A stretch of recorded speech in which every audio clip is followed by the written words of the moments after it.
주일학교 성경 말씀 마태복음 6장 31절에서 33절입니다.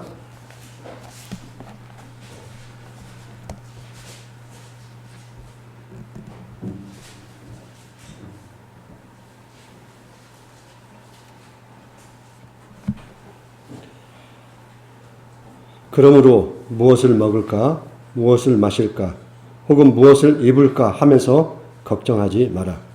이런 걱정은 이방 사람들이나 하는 것이다.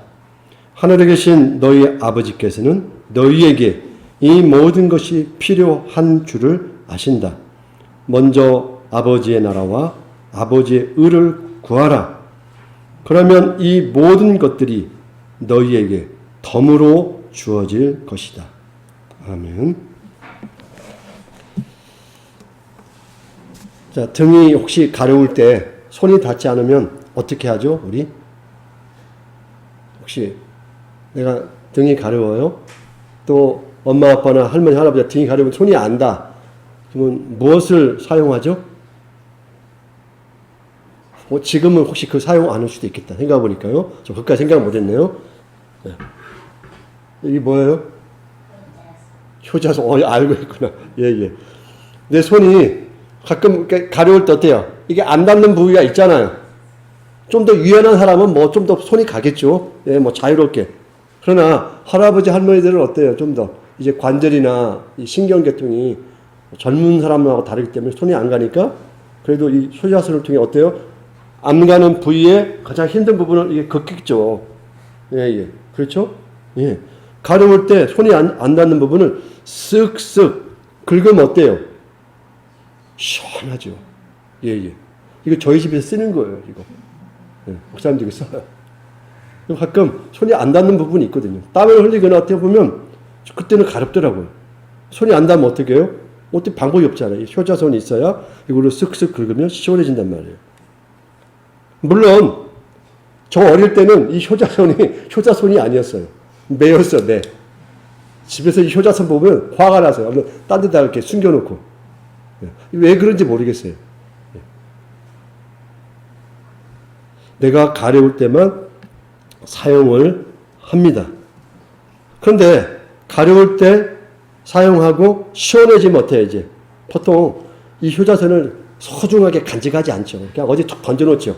그래서 어느 날 가려고 찾으려면 이게 안 보여요. 그래서 제가 이 효자손을 책상에 앉아서 이렇게 성경을 보다가 이 효자손을 보고서 오늘 본문이 사실 결정이 난 거였어요. 그래서 제가 지금 우리가 열왕기 하를 보고 있잖아요. 아니, 역대 하를. 왕들의 삶이 보다가 효자손이 옆에 있을 때 왕들이 왜 하나님을 잘 믿다가 어느 시점에 하나님을 떠나고 필요하면 하나님을 찾다가 이런 생각을 좀 이렇게 잠시 하면서 또 주일학교 생각하다가 이 효자손이 눈에 딱 띈 거예요. 그래서 마치 우리 신앙도 그럴 수 있겠다. 급하고 필요할 때 하나님 이거 주세요. 저거 주세요. 마치 하나님을 내 가려운 것만 긁어주는 효자손처럼 생각할 수 있겠구나라는 생각이 들었어요. 그러나 하나님은 우리가 필요할 때만 부르는 내 심부름꾼, 도우미가 아니라는 것입니다. 물론 하나님 우리를 안 돕는다는 이야기를 하려고 하는 거 아니에요. 하나님 우리를 돕는 걸 기뻐하시는 분이에요. 그 마음이 넘치시는 분이에요. 근데 우리의 태도가 하나님과 소중한 관계와 사랑과 만남에 대해서는 관심이 없고 단순히 그분을 나의 필요에 불러들이는 도구로 생각한다면 하나님을 이 효자손 정도로 생각할 수 있겠다는 생각이 드는 거죠. 그런 의미에서 하나님을 그게 바르게 믿는 것일까? 우리가 한번 질문해 볼 필요가 있는 것이죠. 하나님은 우리를 사랑하시고 우리의 기도를 들으시기 원하신 분이죠. 그러면서 원하시는 거예요? 우리와 동행하기를 원해요. 함께 하나님도 우리와 걷기를 원하신다는 거죠. 우리가 하나님의 마음과 생각과 뜻이 우리와 교류되기를 원하신다는 거예요. 그냥 저 높이 있어서 범접할 수 없는 그저 무서운 하나님으로 있는 게 아니라 우리와 함께 호흡하고 우리와 함께 대화하고 나누며 기쁨과 때로는 그 슬픔과 어려움을 같이 공유하기 원하시는 하나님이시라는 거죠. 그런데 하나님이 마치 도구인 것처럼 내 필요에 의해서 그때만 잠시 쓰고 어디 던져놨다가 또 급할 때 막 찾을 때 잘 안 찾아가지고 그때서 막 하나님을 급히 찾는 것처럼 우리의 태도를 하는 건 바람직하지 않다라는 거예요. 그래서 예수님께서 오늘 이 말씀을 통하여 이렇게 말씀하시죠. 무엇을 먹을까? 무엇을 마실까? 걱정하지 말라. 우리가 무엇을 먹을까? 무엇을 마실까? 또 무엇을 입을까? 이것은 우리 보통의 항상 우리 강구잖아요. 그러니까 이 가장 인간의 의식주의 기본적인 걸 통하여 인간의 필요에 많은 부분을 다 설명하는 거예요. 이걸 통해서. 우리는 이게 필요로 하죠. 그러면 이거에만 매여서 우리가 신앙생활을 하고 하나님을 이 관계 속에서만 연결한다면 성경에서 말하고자 하는 하나님으로부터는 좀 벗어난다는 거예요. 우리 하나님이 우리가 못 먹으면 걱정하시죠. 예를 들어서 여러분이 아파서 음식을 못 먹으면 엄마 아빠가 걱정 안 해요? 걱정하죠. 학교 갈 때 또 밖에 나갈 때 옷 제대로 안 입으면 어때요? 그래 러닝 셔츠만 입든지 팬티바람 한번 나가든 네 알아서 해. 그러지 않죠. 야 감기 걸려. 아픈데 마스크 써야지. 걱정하죠 당연히. 하나님이 거기에 대해서 무관심하다는 게 아니라 하나님이 우리의 삶을 염려하고 걱정하고 책임지고 있으니 뭐예요? 좀 더 다른 부분을 가지라는 거죠. 신앙을 가졌다라는 건 그 부분을 포함하는 거예요. 이 부분은 안 믿는 사람도 다 걱정하는 거라는 거죠. 안 믿는 사람도 부모가 다 걱정해 주는 거고. 근데 하나님은 세상이 원하고 세상에 있는 오늘 이제 어른들은 그 이야기를 좀 할 텐데 일반 가짜 신들도 다 그거 해주는 거야. 그런 관계로 나와 신앙이라는 관계를 맺는 건 조금 너희들이 나를 잘못 안 것 같다라고 지금 하나님은 한 단계 더 나가서 우리의 태도를 지금 요구하고 있는 거죠. 그래서 하나님을 우리는 좀 더 먼저 생각하고 하나님께서 뜻하시는 일을 위해 수고한다면 정말 하나님이 우리의 필요한 것을 채워주시겠다고 약속하시는 거예요. 그래서 여기서 하나님의 아버지의 나라와 아버지의 의를 구하라. 그러면 좀 어렵죠. 하나님 나라를 어떻게 구하라는 건가? 그 의를 어떻게 구하라는 건가? 라고 할 때 성경을 앞에서부터 읽어라. 목사님이 이야기했죠. 여기서 무엇을 이야기하냐면요. 5장을 봐요. 이 성경 본문은 5장부터 시작된 말이에요. 5장에서 쭉 예수님이 말씀하셔서 출발한 이야기예요. 그래서 여기까지 온 거예요, 지금. 6장까지. 그러면 하나님 나라와 하나님 뜻이라는 건 뭐냐면 5장 3절부터 기본적으로 5장 12절을 이야기하는 거예요. 그걸 전제하에 너희들이 이 마음을 가져줬으면 좋겠다. 그러면 내가 인간이 살아야 할 가장 기본적인 거 없으면 안 되지. 그걸 내가 오늘 성경, 우리 어린이 성경에는 덤으로 줄 거다 이렇게 표현하고 있어요. 좀 더 덤으로.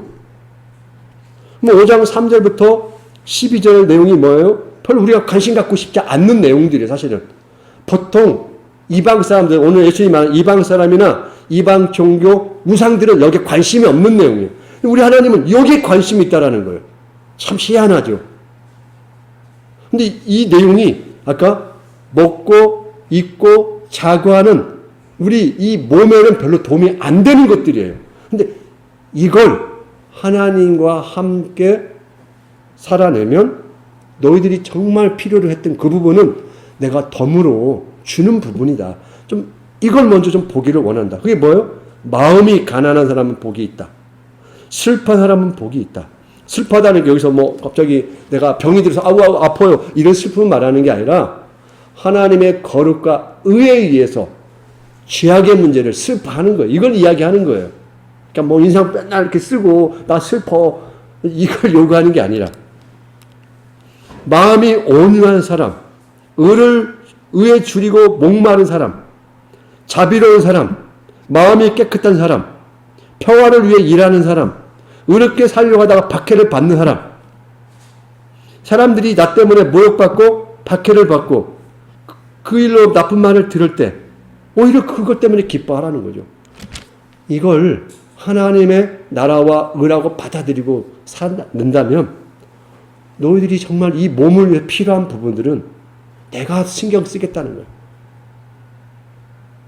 그러므로 우리가 믿는 이 신앙이라는 것은 어떤 의미에서 가려운 것을 긁는 부분이 필요하겠죠. 그것 때문에 기도하겠죠. 그러나 이게 우리 신앙의 기둥이 아니라는 거예요. 예수님은 그 부분을 명확히 하시는 것 같아요. 기둥에 대해서는 좀 명확하게 골격을 세워라. 단순히 가려운 것만 긁으려 하지 말고 몸의 것을만 긁으려 하지 말고 가려운 마음을 이 마음을 좀 새롭게 했으면 좋겠다. 이 마음의 문제, 내적인 문제를 좀 새롭게 이 부분을 긁는 문제를 생각해 봤으면 좋겠다. 그러므로 단순히 내 외적인 불편함을 없애는 부분에 집중하기보다는 그 불편함 속에서 배우고 자라기를 원하신다는 것이죠. 사실은 지금 다 앞에 있는 읽어드렸던 그 내용들은 뭐예요? 사실 불편한 내용들이잖아요. 우리가 그렇게 추구하고 싶지 않는 내용들. 예수님은 그걸 통하여 좀 더 우리에게 새로운 배움과 자람으로 나가기를 원한다는 거예요.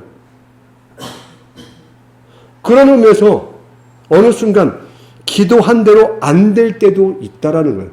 내 몸의 관점에서. 그건 하나님이 나를 싫어해서가 아니라 5장에서 읽었던 것처럼 그게 팔복이라고 말해요. 산상수훈이라고 이야기를 해요. 내 몸을 싫어하는 것이나 그 길이 성숙하고 좋은 길로 이끌어진다는 거예요. 그 길이. 하나님은 우리에게 효자손이라고 하는 잠깐 가려운 것을 해결해 주려고 하는 분이 아니에요. 하나님은 우리 마음과 생각, 삶을 새롭게 해 주시기를 원하신 분이에요. 하나님은 우리가 그저 편하기만 살기를 원하신 게 아니라 믿음으로 실제 내 생활 속에서 벌어질 수 있는 상황 속에서 여러 가지 일이 벌어지잖아요. 그 여러 가지 일 속에서 믿음으로 단단해지고 그때 새로운 눈으로 바라보기를 원하신 분이라는 거예요. 그러므로 하나님을 내 필요에 따라 그저 효자손 정도로만 이용할 게 아니라 하나님과 함께 걷는 동행자가 되라는 거예요. 하나님. 놀랍지 않아요? 하나님이 나를 동행자로 삼으신다는 거죠. 하나님의 천사를 동행자로 삼을 것 같아요? 천사가 우리가 보기엔 더 높잖아요. 더 영적이고 많은 것들을 가지고 있을 것 같잖아요. 그러나 저 천사가 누구를 위해서 있어요? 물론 하나님의 영광을 위해 있지만은 나중에 우리 섬기라고 있는 거예요. 천사가. 그럼 하나님이 온전한 하나님 나라가 만들어지면 누구와 함께 하시기를 원해요? 천사와 함께 하기를 원하는 게 아니라 우리와 함께 하기를 원하는 거예요. 새로운 세상의 목표는 우리를 위해서 준비되는 거예요. 놀라운 것이죠. 그러므로 우리는 하나님과 함께 동행하며 살아가는 것에 마음의 소망을 두었으면 좋겠어요. 이게 어마어마한 일부터 출발하는 게 아니에요. 내 마음가짐부터 하나님을 기억하고 생각하고 그분의 뜻에 대한 질문을 해야 하는 것부터 출발했으면 좋겠어요. 왜냐하면 지금 여러분이 나가서 뭐 행동으로 할 만한 게 지금 당장 많은 게 있는 게 아니기 때문에 마음으로부터 그 질문을 하는 연습을 했으면 좋겠습니다. 그래서 마음의 온전함이 여러분 하나님과 관계 또한 내 이웃과의 관계 내 삶의 여러 부분의 관계 속에서 아름답게 변화뿐만 아니라 여러분이 이게 되었으면 좋겠어요. 이제 저는 제 말. 여러분이 효자손이 되라는 거예요. 어떻게 해요? 하나님의 효자손이 되라는 거예요. 이제 하나님은 여러분을 통하여 세상에 여러 가지 것을 쓱쓱 긁기를 원하시는 거죠. 세상의 가련과 어려움을 여러분이 하나님의 효자손이 돼서 그렇게 역할하기를 원하시는 거예요. 단순히 하나님을 내 뜻대로 이용해 먹는 그게 아니라 여러분이 하나님의 손이 되어는 거예요. 이게 하나님 나라를 여러분이 감당하는 거예요. 그래서 여러분의 삶, 훈련, 과정을 통하여 여러분이 하나님의 손이 되었으면 좋겠어요. 하나님의 마음이 되어지고 하나님의 발이 되어지고 하나님의 눈빛이 되어지고 그래서 나를 통한 하나님의 아름다움이 은혜가 전달되어지고 증거되어졌으면 합니다. 이 마음이 우리 모두에게 있기를 소망합니다.